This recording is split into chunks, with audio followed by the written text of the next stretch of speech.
Had the Women's Battle Royal to determine who faces the Women's World Champion at Clash in Paris.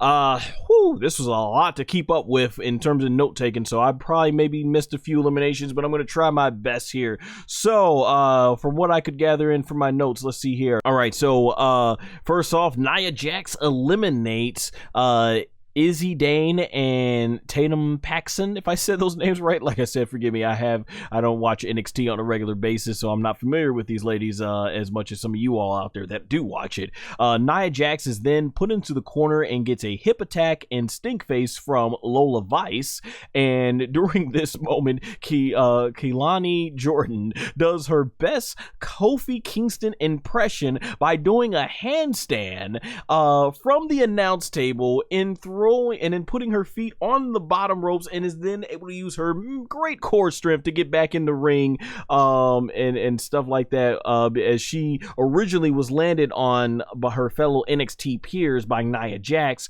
And then from there, Giulia eliminates Ivy Nile. With all the action going on in the ring, we do get a cool moment where Giulia and Stephanie Vaquer start exchanging blows. At first, I thought they were gonna form some sort of team because they did a handshake, but then they keep that continuity existing with their feud where it left off back in NXT.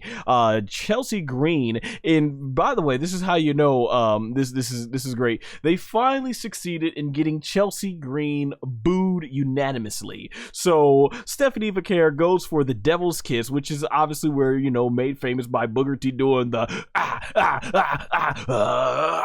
and all that stuff with it, and the crowd's trying to go, they're ready to do it. The crowd was coming up roared for this, and so because she's going to deliver the Devil's Kiss to Nikki Bella, and that's where it gets broken up by Chelsea Green. Jada Parker eliminates Natalya. Candice LeRae eliminates Maxine. Kalani Jordan eliminates Candice LeRae, I think. I'm not too sure about that. Like I said, there was a lot of notes to keep up. I must have missed some other elimination because they were going really fast. Kalani Jordan is eliminated by Candice LeRae, despite the fact that she was eliminated, which, if anybody's followed me when it comes to these battle royals in Royal Rumble, I've never been a fan of someone who was eliminated legally can eliminate you. I think you should always legally be eliminated by someone who is legally still in the match. Why WWE does this, I don't know. I've never been a fan of that rule. And then Zelina Vega eliminates Giulia. So I guess that was their way of letting Zelina Vega get her payback. So Giulia still keeps the title. So there it is from what you get there. I think I missed another elimination, but from there, Piper Niven eliminates B-Fab. Michin is eliminated. I forgot who. Lash Legend eliminates Zelina Vega with a Gorilla Press Slam from the ring to the outside. To the outside on top of Michin and B-Fab, and before that they did a really good job of making Zelina Vega put her in like a headlock with her legs, making it look like she was going to be eliminated, but of course she ended up getting overpowered by Lash Legend. Nikki Bella eliminates Isla Dawn. Lola Vice and Nikki Bella both do the Booty Bella Shake to taunt the middle of the ring, because I guess that they were saying Lola Vice does Nikki Bella's taunt there. Piper Niven eliminates Lola Vice, and then Stephanie Vaquer and Nikki Bella eliminate Piper Niven. From there, Stephanie Vaquer then delivers the Devil's Kiss to Chelsea Green to a thunderous ovation. Audience was going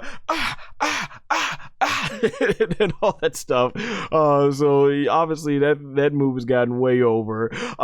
From there, what happens next is you get the final. Nikki Bella.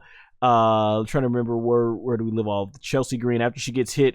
Chelsea Green then gets hit with Nikki Bella's torture rack attack. Of course, Nikki Bella long ago changed it because during her original run as the Divas champion almost 10 years ago. Wow, it's crazy. It's been 10 years already. When she did the torture rack drop to her knees, the body weight would jammed her neck and caused her to had to get neck surgery. So now she just turns it into like the torture rack spinning ring like type of F5 deal and everything. I know a lot of people rag on Nikki Bella, but I have respect for what she's given to this ring. I think the Bella twins really truly did work hard to become better in the ring from that Divas era. Yeah, they're not the talents that the Four Horsewomen are, but I respect them for the effort and trying. And Nikki Bella to come back from the injury she's had and cysts on her brain and from having a baby and, you know, still coming in here and still being able to do this ring. You know, I got much respect for her for that. And then from there, the final three. Oh yeah, Nikki Bella is then eliminated by Lash Legend, and Lash Legend then does the Bella Booty Shake Taunt, and we come down to the final three, which is a representation of each brand. Stephanie Vaquer representing Monday Night Raw, Nia Jax representing Friday Night SmackDown, and Lash Legend representing Tuesday Night NXT. So Lash Legend does a very impressive spot where she picks up Nia Jax and puts her over the top rope onto the apron. From there, Stephanie Vaquer and Lash Legend eliminates Nia Jax, and now the final two come down to Stephanie Vaquer and Lash Legend, and the audience goes crazy. They're erupting, they're loud, they're making lots of noise. I didn't think they were going to give it a Lash Legend here, but it's cool to see her feature in this spot because, man, that woman is such a powerhouse. There's got to be a great feud with her and Bianca Belair somewhere down in the future, one-on-one. I know they've had a tag team feud already, but one-on-one down in the main roster. So Stephanie Vaquer delivers basically she does the 619 to Lash Legend, but when she jumps off the top rope, she is caught in midair by Lash Legend, who then puts her into a powerful into like a power bomb position to try and take her out of the ring. But both women, they go over the top rope, hanging on the bottom rope, as Stephanie Vaquer then is able to wrap her thighs around Lash Legend's head to deliver the Devil's Kiss to the edge of the apron, which we all know is the hardest part of the ring. And when she basically frees her thighs from Lash Legend's head, Lash Legend, knocked out cold, just her body basically knocked out, rolls to the side, and thus Stephanie Vaquer, as I predicted in the no DQ predictions, wins the Battle Royal and will now go on to get a world title shot at Clash in Paris. Fun Battle Royal. I thought it was fun. It was great. Had some really great moments. I thought every woman got to shine for the most part. Some of those early eliminations were really quick. They didn't get to show much of anything what they could do, but for the most part, everybody shined. There was a great moment here where we got Stephanie and Stephanie to meet for the first time on screen. Stephanie McMahon, of course, speaking Spanish.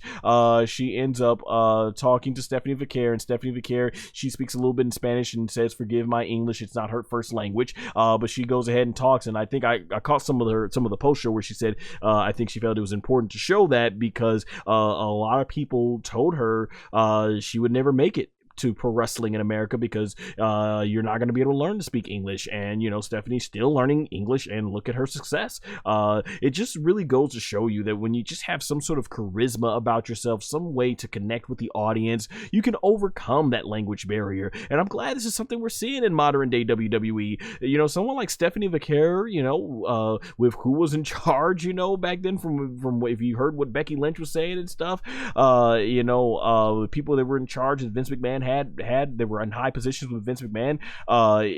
Stephanie probably would have not gotten such a big push if this was 30 years ago. Just probably wouldn't have happened. So I'm glad we were able to look past language barriers and accents and realize that, hey, at the end of the day, talent is talent. And if you have the charisma and you have something that is able to go ahead and really just basically make a connection with the audience, push them. That's what it's all about. So I'm really cool. It was great to see this moment with both Stephanie McMahon and Stephanie Vaquer in there. And I thought, you know, despite her still learning English, I thought she cut a very passionate promo. So yeah, much props to her on that.